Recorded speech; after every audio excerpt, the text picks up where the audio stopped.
ಓಂ ಶಾಂತಿ. ರಾವಣನ ಕಾಯಿದೆಯಾಗಿದೆ ಅಸುರಿ ಮತ, ಸುಳ್ಳು ಹೇಳುವುದು. ತಂದೆಯ ಕಾಯಿದೆಯಾಗಿದೆ ಶ್ರೀಮತ, ಸತ್ಯ ಹೇಳುವುದು. ರಾವಣನ ಮತದಿಂದ ಮನುಷ್ಯರು ಅಸುರರು, ದುಃಖಿ ಮತ್ತು ರೋಗಿಗಳಾಗಿರುತ್ತಾರೆ. ಇದು ಎಂತಹ ಬೇಹದ್ದಿನ ಆಶ್ಚರ್ಯಕ ನಾಟಕವಾಗಿದೆ. ಯಾವ ಕ್ಷಣದಲ್ಲಿ ಯಾವ ಪಾತ್ರ ನಡೆದಿದೆಯೋ ಅದು ಪುನರಾವರ್ತನೆಯಾಗುತ್ತದೆ. ಒಬ್ಬರ ಲಕ್ಷಣಗಳು ಇನ್ನೊಬ್ಬರಿಗೆ ಹೋಲಿಕೆ ಆಗುವುದಿಲ್ಲ. ಹೇಗೆ ಬೇಹದ್ದಿನ ತಂದೆಯು ಬಂದು ಇಡೀ ವಿಶ್ವದವರ ಸದ್ಗತಿಯನ್ನು ಮಾಡುತ್ತಾರೆ, ಓದಿಸುತ್ತಾರೆ. ಈ ಮಾತುಗಳ ವಿಚಾರವನ್ನು ಮಾಡಿ ಮಕ್ಕಳಿಗೆ ಆಶ್ಚರ್ಯವಾಗಬೇಕು. ಎಲ್ಲರಿಗೂ ಅವರವರ ಶರೀರದ ಹೆಸರಿದೆ. ಬಾಕಿ ಒಬ್ಬರೇ ಪರಮಾತ್ಮನಾಗಿದ್ದಾರೆ. ಅವರಿಗೆ ಶರೀರವಿಲ್ಲ.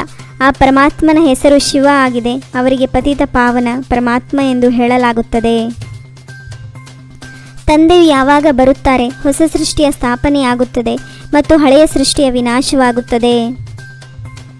ಯಾವಾಗ ಪ್ರಪಂಚ ಪರಿವರ್ತನೆ ಆಗಬೇಕೋ ಆಗ ಶಿವಜಯಂತಿ ಆಚರಣೆ ಮಾಡುತ್ತಾರೆ.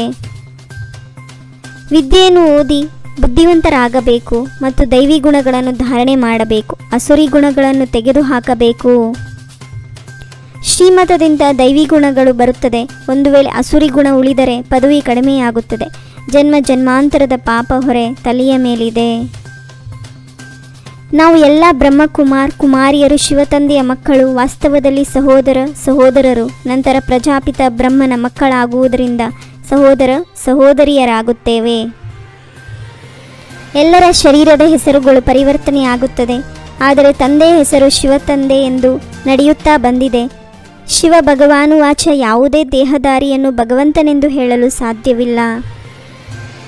ಬಿಂದು ತಂದೆಯನ್ನು ನೋಡಲು ಸಾಧ್ಯವಿಲ್ಲ. ಇಲ್ಲಿ ಬುದ್ಧಿಯಿಂದ ಅರ್ಥ ಮಾಡಿಕೊಳ್ಳಬೇಕು. ಶರೀರದಲ್ಲಿ ಆತ್ಮದ ಪ್ರವೇಶತೆಯಾಗುತ್ತದೆ. ನಂತರ ಹೊರಗೆ ಬಂದಾಗ ಯಾರೂ ನೋಡಲು ಸಾಧ್ಯವಿಲ್ಲ. ತಂದೆಯು ಬಂದು ಇಡೀ ವಿಶ್ವದ ಆತ್ಮಗಳ ಸದ್ಗತಿಯನ್ನು ಮಾಡುತ್ತಾರೆ. ವಿಶ್ವದ ಸದ್ಗತಿದಾತ ತಂದೆಯು ಒಬ್ಬರೇ ಆಗಿದ್ದಾರೆ. ಶ್ರೀ 108 ಜಗದ್ಗುರು ಮತ್ತು ವಿಶ್ವದ ಗುರು ಎರಡರದು ಒಂದೇ ಅರ್ಥವಾಗಿದೆ. ಪತಿತ ಪಾವನ ಒಬ್ಬ ನಿರಾಕಾರ ತಂದೆಯಾಗಿದ್ದಾರೆ. ಯಾವುದೇ ದೇಹಧಾರಿ ಮನುಷ್ಯರು ಪತಿತ ಪಾವನನಾಗಲು ಸಾಧ್ಯವಿಲ್ಲ. ಭಕ್ತಿಯ ಫಲವನ್ನು ಕೊಡಲು ಪರಮಾತ್ಮನು ಬರುತ್ತಾರೆ. ಪ್ರತಿಯೊಂದು ಮಾತನ್ನು ಮಧುರಾತಿ ಮಧುರ ಮಕ್ಕಳೇ ಚೆನ್ನಾಗಿ ಧಾರಣೆ ಮಾಡಿ ತಂದೆಯನ್ನು ನೆನಪು ಮಾಡುವುದೇ ಮುಖ್ಯ ಮಾತಾಗಿದೆ. ಇದು ನೆನಪಿನ ರೇಸ್ ಆಗಿದೆ. ಎಲ್ಲರೂ ಕೃಷ್ಣನಂತೂ ಆಗುವುದಿಲ್ಲ. ಭವಿಷ್ಯವಂತೂ ಎಲ್ಲರದು ವಿಭಿನ್ನವಾಗುತ್ತದೆ. ಇದೆಷ್ಟು ಅದ್ಭುತವಾದ ನಾಟಕವಾಗಿದೆ ಅಲ್ಲವೇ? ತಂದೆಯು ಕಲ್ಪಕಲ್ಪ ಬಂದು ಆಸ್ತಿಯನ್ನು ಕೊಡುತ್ತಾರೆ. ಈ ನಾಟಕದಲ್ಲಿ ಗಳಿಗಳಿಗೆ ಹೊಸದು ಕಂಡುಬರುತ್ತದೆ. ಚಕ್ರವಂತೂ ಸುತ್ತುತ್ತಾ ಇರುತ್ತದೆ. ಹೊಸ ಹೊಸ ಮಾತುಗಳು ನೀವು ನೋಡುತ್ತಾ ಇರುತ್ತೀರಿ. ನಿಮ್ಮ ಚಾಟ್ನಲ್ಲಿ ನೋಡಿಕೊಳ್ಳಬೇಕಾಗಿದೆ. ನಾವು ಶ್ರೀಮತಕ್ಕೆ ವಿರುದ್ಧವಾಗಿ ನಡೆಯುವುದಿಲ್ಲವೇ? ಸುಳ್ಳನ್ನು ಹೇಳುವುದಿಲ್ಲವೇ? ಯಾರಿಗೂ ತೊಂದರೆ ಕೊಡುವುದಿಲ್ಲವೇ? ವಿದ್ಯೆಯ ಜೊತೆಗೆ ದೈವಿ ಚಲನೆಯನ್ನು ಧಾರಣೆ ಮಾಡಬೇಕಾಗಿದೆ.